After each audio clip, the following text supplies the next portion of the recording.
So, welcome to week 2 of the Darwin and Evolution MOOC. Hope you enjoyed week 1, looked at the timeline with Darwin.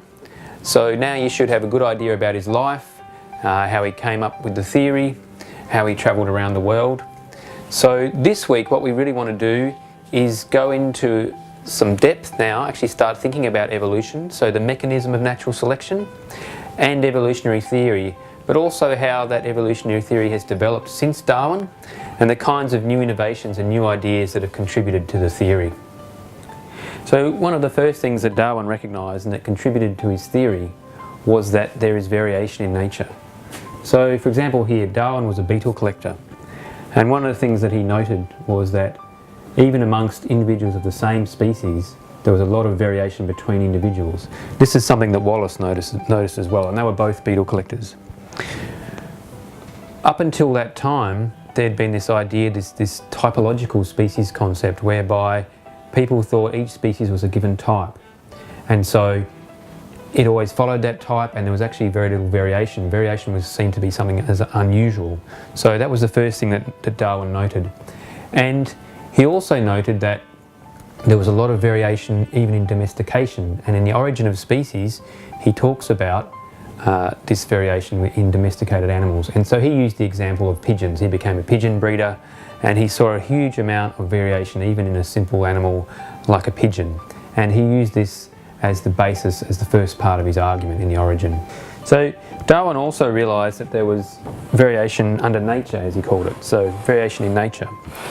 So although we recognise, for example, that in humans every individual is different, for some reason people hadn't recognised the idea that amongst animals there's also the same situation whereby all individuals are different. So for example, if we look at these collection of butterflies here, there's actually individual differences in the patterns on the wings, on the number of dots, on the colour, on the size of the individual. So seeing that variation in nature, Darwin realised that natural selection could act on that variation. So the other thing that Darwin realised was that there was this struggle for existence, as he termed it, in nature. After reading Malthus, who suggested that there was many more individuals that were produced than could survive, and Darwin had already seen this in the tropics. He'd seen the prodigious ability of nature to produce offspring.